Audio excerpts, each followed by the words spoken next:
Hi అమ్మా. Hi తల్లి, నమస్తే అమ్మా. నమస్కారం. ఉదయ్ కిరణ్ గారు గుర్తున్నారా మీకు? మర్చిపోయే మనిషి కాదు ఉదయ్ కిరణ్ గారు. నాకు తెలుసు ఉదయ్ కిరణ్ మా మనసంతా నువ్వే సినిమా ఇప్పటికీ చూస్తా నేను. గుర్తుండడం కాదు, మర్చిపోయే మనిషి కాదు. లవర్ బాయ్ ఆయన సినిమాలు ఎట్లుంటాయి తెలుసా, చాలా బాగుంటాయి. కానీ ఆయన చనిపోయినప్పుడు, సడన్గా చనిపోయినప్పుడు నేనే కాదు ప్రతి ఒక్కళ్ళు బాధపడ్డారు. అంటే ఆయన చనిపోవడానికి కారణం చిరంజీవి అని చెప్పని బయట పబ్లిక్ టాక్. అంటే వాళ్ళ కూతుర్ని చేసుకోలేనందుకు సినిమా ఛాన్సులు రాక చనిపోయారని చెప్పని అందరూ అనుకుంటున్నారు. అయితే ఇది అబద్ధం నక్షత్ర.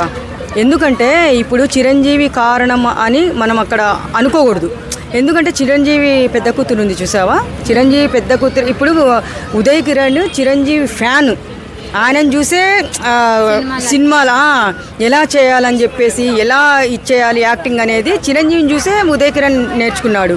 ఇంకోటి చెప్పాలంటే చిరంజీవి గారి పెద్ద కూతుర్ని చేయాలనుకున్నారు, ఎంగేజ్మెంట్ కూడా అయ్యింది. అయిన తర్వాత వీళ్ళు కారణం అని కూడా మనం చెప్పుకోకూడదు. కానీ ఫ్రెండ్స్ ఉంటారు కదా నక్షత్ర, ఈ ఫ్రెండ్స్ ఏం చేస్తారంటే ఆయన కొంతమంది ఎక్కడ పైకి వచ్చేస్తారు అని చెప్పేసి పుల్లలు పెట్టేవాళ్ళు ఉన్నారు కూడా. మనం చెప్పేది అబద్ధం కాదు, ప్రతి చోట ఇదే జరుగుతుంది. పైకి రానివ్వరు, వాళ్ళు బాగుపడరు, మనల్ని బాగుపడనివ్వరు. కానీ ఉదయ్ కిరణ్ విషయంలో ఇదే జరిగింది. కానీ చెప్పుడు మాటలు విని ఇప్పుడు ఇట్లా అని చెప్పేసి పాపం అమ్మాయి గురించి చెప్పి ఇట్లా క్యాన్సిల్ చేసుకున్నాడు. పాపం అప్పటికి వచ్చి వీళ్ళు రిక్వెస్ట్ చేసుకున్నారు, చిరంజీవి కూడా, నాగబాబు, పవన్ కళ్యాణ్ వీళ్ళంతా వచ్చి అడిగారు. కానీ ఈరోజు ఆ అమ్మాయిని చేసుకొని ఉంటే బంగారం లైఫ్ ఉదయ్ కిరణ్ది. కానీ ఎవరైనా సరే చెప్పుడు మాటలు వినకూడదు, అవునా కాదా? దానికి తోడు ఇంకా అట్లా విన్నాడు, దూరం చేసుకున్నాడు అమ్మాయిని. అమ్మాయి చాలా మంచిది. అలా దూరం అంటే చిరంజీవి ఫ్యామిలీని వద్దనుకున్నారని ప్రొడ్యూసర్స్ చేసుకున్న కాంట్రాక్ట్ అన్నీ కూడా క్యాన్సిల్ చేయడం వల్ల సినిమా అవకాశాలు రాక అప్పుల పాలయ్యి చనిపోయారని చెప్పని అంటున్నారు. అయితే ఇప్పుడు నువ్వు చెప్పింది కరెక్టే, కానీ అప్పుల పాలు అనేది అయ్యానని కరెక్టే. కొన్ని మూవీస్ ఒప్పుకున్నారు కదా, ఆ మూవీస్ తీసినప్పుడు ఇంకా ప్రొడ్యూసర్స్ వాళ్ళు ఉంటారు కాబట్టి ఇంకా అప్పుల పాలు అయిపోయాడు. ఇంకా ఏంటంటే వాళ్ళ ఇంట్లో ఉన్న బంగారం పెట్టి ఇవ్వడం జరిగింది.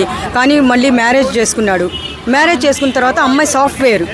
కానీ ఆ అమ్మాయి టార్చర్ కూడా చాలా ఉంది ఉదయ్ కిరణ్కి, మామూలుగా లేదు. కానీ అమ్మాయి హీరో అని చేసుకుంది అంతేగాని తర్వాత ఇప్పుడు ఏంటంటే ఆమె, నేను చెప్పాలో వద్దో నాకు అర్థం కావట్లేదు. అమ్మాయి సాఫ్ట్వేర్ కాబట్టి అమ్మాయి క్యారెక్టర్ కూడా అంత ఇది కాదు. మనం ఒక ఆడపిల్ల గురించి చెప్పకూడదు.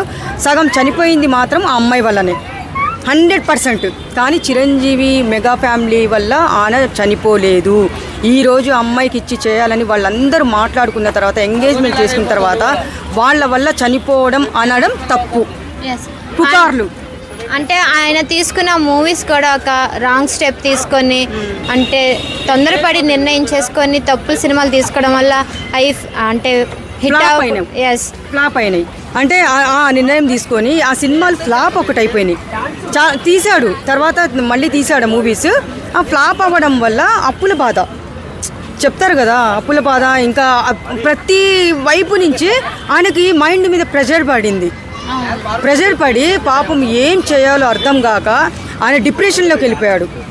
100% ఆయన డిప్రెషన్లోకి వెళ్ళిపోయిన తర్వాత ఈ చెప్పుడు మాటలు వినింది ఒకటి, ఈ అమ్మాయి భార్య టార్చర్ ఒకటి, నా సినిమాలు మూవీస్ అన్నీ ఫ్లాప్ అయినాయి, అవన్నీ ఒకటి మైండ్ మీద పడిపోయిన వెంటనే ఆయన ఏంటంటే వాళ్ళ అమ్మగారు కూడా చనిపోయినట్టున్నారు కదా. వాళ్ళ అమ్మ చనిపోయిన తర్వాత ఇంకా ఆయన పూర్తిగా ఒక మంచి అనేది ఒక మంచిలాగా ఆయన నిలబడలేకపోయాడు. దానివల్ల ఆయన ప్రాణం ఎట్లా అంటే, చాలా అంటారు కదా నక్షత్ర, ప్రాణం తీసుకోవాలంటే మనకు ధైర్యం కావాలని. కానీ బలవన్మరణం అంటారు కదా, ఉదయ్ కిరణ్ చేసింది కూడా అదే చేశాడు.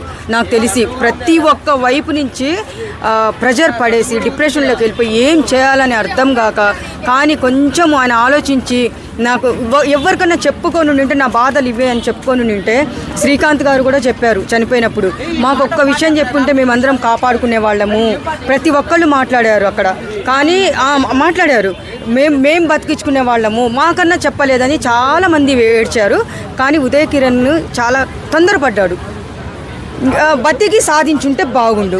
కానీ చనిపోయేసి అతను ప్రాణాలు తీసుకున్నాడంటే ఈరోజు ఆయన ఓ లెవెల్లో ఉండేవాడు. మెగా ఫ్యామిలీలో పెళ్లి చేసుకోవాలంటే చెప్తారు కదా, తంతే పూలబొట్టలా పడ్డాడని. ఆ రోజు మేము అనుకున్నాము ఎంగేజ్మెంట్ జరిగినప్పుడు, అబ్బా కొడితే పూలబొట్టలా పడ్డారా, మంచి లైఫ్. ప్రతి ఒక్క సపోర్టింగ్ పవన్ మెగా ఫ్యామిలీ అంటే ఎట్లుంటుంది, నాగబాబు గారు ఉన్నారు, చిరంజీవి గారు, పవన్ కళ్యాణ్, వీళ్ళంతా సపోర్టింగ్ ఉదయ్ కిరణ్ గారికి 100% ఉండేదమ్మా. చాలా మంచి లైఫ్. ఇప్పుడు ఆయన గురించి కూడా మేము ఇంతవరకు మర్చిపోలేదు. మనసంతా నువ్వే సినిమా అది వేస్తారు కదా టీవీలో, నేను ఫోన్లో కూడా వేసుకొని చూస్తాను. లాస్ట్లో సీన్ ఉంది చూసావా, ఆ సీను ఒక్కటే నాకు చాలా ఏడుపు వస్తుంది నక్షత్ర, నిజంగా. అది చూసుకొని ఎందుకురా నాయన నువ్వు ఇంత తొందరపడ్డావు, నువ్వు ఎందుకు వెళ్ళిపోయావు, నువ్వు ఎందుకు చనిపోయావు అని చెప్పి ఒక తమ్ముళ్ళలాగా నేను ఫీల్ అవుతున్నాను. అంతే కదా మరి, చిన్న ఏజ్, ఎంత అందమో, ఆ వాయిస్లో కూడా అంత పవర్ ఉంది. ఆ అందంలో కూడా ఇప్పుడున్న హీరోల్లో ఉదయ్ కిరణ్లా అంత అందం ఎవరికి, ఆయన అంతం రాదు. నేను కోరుకునేది అదే.